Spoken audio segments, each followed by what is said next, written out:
Hello guys, তোমরা সবাই ভালো আছো তো?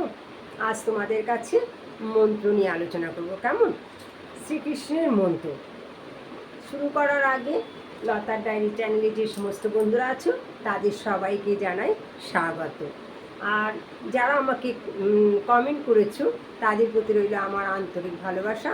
Thank you. কারণ আমি দুর্মুখী রুদ্রাক্ষের ক্ষেত্রে দেখলাম আমাকে কমেন্ট করা হয়েছে, তবে তাদের নাম আমি পাইনি। আমি ছবি পেয়েছি। তার জন্য আমি চাইবো যে তোমাদের নামটা তুলে দিও, তাহলে আমি খুশি হব। কেমন? যাই হোক, থ্যাংক ইউ। তোমরা এইভাবেই পাশে থাকবে, এটাই আমি চাই। তাহলে শুরু করি। চলো শুরু করা যাক। আজ বলবো শ্রীকৃষ্ণের মন্ত্র। ওম ক্লিম কৃষ্ণায় গোবিন্দায় গোপীজন বলভায় সাহা। এই মন্ত্র অত্যন্ত গোপনীয় এবং অদ্ভুত চমৎকার মন্ত্র।